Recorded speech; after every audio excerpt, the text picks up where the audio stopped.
Good morning, नमस्कार। पिछले साल भर से या 2 साल से कह लो, मैंने बहुत से वीडियोस और रील्स और शॉर्ट्स इंटरनेट पे देखी हैं। I must say that many of them are very impressive. People really collect their facts, do a lot of research. But मुझे एक बात कहनी है कि जितने भी वीडियोस और रील्स मैंने देखे इस सब्जेक्ट पे of self realisation and spirituality, मुझे लगा कि या तो people are against the idea of religion and text and scriptures, या फिर वो उनको एकदम से गॉस्पेल ट्रूथ्स मानते हैं और वो चाहते हैं कि everybody should follow them by the letter, अपना दिमाग मत लगाएं। सो ये दोनों एक्सट्रीम जब मैंने देखे तो मुझे लगा कि मुझे एक वीडियो बनाना चाहिए जिसमें कि मैं अपना पॉइंट ऑफ व्यू भी पेश करूं। ऐसे तो मैंने काफ़ी शॉर्ट्स और रील्स बनाई हैं, but I must confess that I am not a techno savvy person. मेरे पास कोई सोफिस्टिकेटेड इक्विपमेंट भी नहीं है, बट मैंने सोचा कि क्यों ना अपने दोस्तों से बात की जाए on as is where is basis. So here I am, मैं अपनी बात पेश करता हूँ। मैंने एक चीज़ बहुत कॉमन देखी मोस्टली स्पिरिचुअल और आध्यात्मिक वीडियोस में, कि people are telling you that गुरु के बगैर आपकी गति नहीं हो सकती। I mean everybody says that you need a mentor और अ गुरु और a guide to go further on the path of spirituality. ये बिल्कुल सही है, ये बहुत से लोग कहते हैं और बहुत से लोग इसको मानते हैं, और मैं भी मानता हूँ कि to learn anything you need guides and mentors.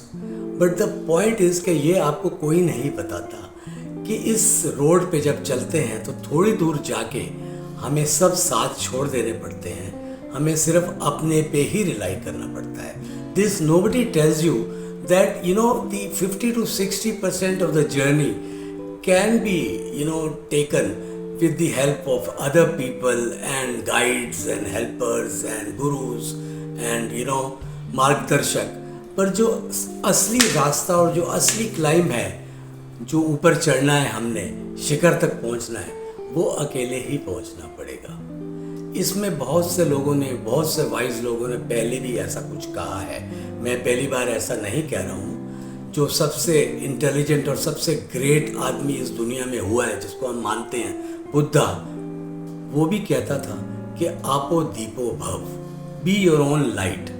अब वो क्यों कहता था और किस संदर्भ में कहता था, उसमें हमें जाने की ज़्यादा ज़रूरत नहीं है। But in a nutshell the point is that we have to look within, we have to find our own way. Gurus and guides and mentors can only hold our hands up to a point. उसके बाद हमको अपने ऊपर ही rely होना है। एक बहुत famous thinker Rumi भी हुए हैं, उन्होंने ऐसा कुछ कहा है, वर्बेटिम तो मुझे याद नहीं है, पर उन्होंने कहा है कि if you get few minutes in a room alone, that is a better gift than any other gift in this world. वो ये कहना चाह रहे हैं कि अकेले बैठ के अपना जो हम सेल्फ एनालिसिस और इंट्रोस्पेक्शन करते हैं, वो एक बहुत बड़ी बात है। वो लोग नॉर्मली करते नहीं हैं और उससे दूर भी भागते हैं, but it is actually a gift if you can sit with your self alone and not feel lonely and afraid and look inside and evaluate and analyze। ये तो एक बहुत अच्छी beginning है on a spiritual journey। Let me also tell you one thing that जितने भी लोग बोलते हैं कि ग्रंथों को पढ़ो, टेक्स्ट को पढ़ो और बहुत सारी चीज़ों को मानो, वो सब मेरे ख्याल से आपको मानने चाहिए only if your inner voice tells you to believe in them। पहले तो आप अपने अंदर झांक के देखो कि आप हो कौन, who are you. Please understand your mind as well. आपका माइंड कैसे चलता है, आप किसी प्रभाव में तो नहीं आ रहे हैं, आपके अंदर कोई बायस तो नहीं है, आप कहीं भेड़ चाल तो नहीं कर रहे हैं। ये सब चीज़ें आप देख लीजिए पहले। और इस सब चीज़ में एक ही चीज़ कॉमन है कि you have to take the onus on your self. अपने कंधों पे जिम्मेदारी लेनी ही पड़ेगी।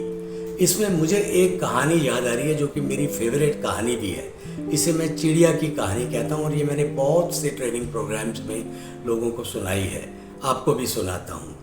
एक चिड़िया थी, वो अपने 2 छोटे छोटे बच्चों के साथ एक झाड़ में रहती थी। एक फील्ड में एक झाड़ था, झाड़ियाँ थी और उसमें वो घोंसला बना के रहती थी। एक दिन शाम को जब चिड़िया पहुंची दाना लेके अपने बच्चों के लिए, तो दोनों बच्चे बहुत डरे हुए थे। तो चिड़िया ने पूछा, बच्चों तुम डरे क्यों हो? तो चिड़िया ने कहा कि आज हमने फार्मर को सुना है बोलते हुए अपनी वाइफ से कि कल वो अपने पड़ोसियों को बुला के लाएगा और ये झाड़ को साफ कर देगा। तो चिड़िया इसको सुन के बहुत हंसी और बोली, तुम्हें डरने की कोई बात नहीं है, यहाँ आराम से हम रह सकते हैं। बहुत दिन बीत गए। फिर 1-2 महीने के बाद चिड़िया जब शाम को फिर दाना लेके आई तो बच्चे फिर डरे हुए थे। तो चिड़िया ने कहा, अब क्या हुआ बच्चों? तो उसने बोला कि आज फार्मर बोल रहा था अपनी वाइफ से कि कल मैं अपने भाइयों को बुलाऊंगा और कोई आए ना आए, मैं इस झाड़ को अपने भाइयों के साथ मिलकर साफ कर दूंगा। तो चिड़िया ने बोला, अभी भी कोई डरने की बात नहीं है, आराम से रह सकते हैं। ऐसे 6 महीने और बीत गए। फिर एक दिन चिड़िया आई शाम को दाना लेके, तो बच्चे बहुत सहमे हुए थे, बहुत डरे हुए थे। तो चिड़िया ने कहा कि अब क्या हुआ? तो बच्चों ने कहा कि आज तो फार्मर ये बोल रहा था अपनी वाइफ से कि कल मैं खुद ही ये झाड़ साफ कर दूंगा। तो ये सुनकर चिड़िया को चिंता हुई। उसने बोला, अब हमें अपना घोंसला कहीं और बनाना पड़ेगा। अब लगता है कि फार्मर कल ये काम कर ही देगा। What is the moral of the story? आप समझ ही गए होंगे कि आप जब तक मरोगे नहीं तो स्वर्ग नहीं जाओगे।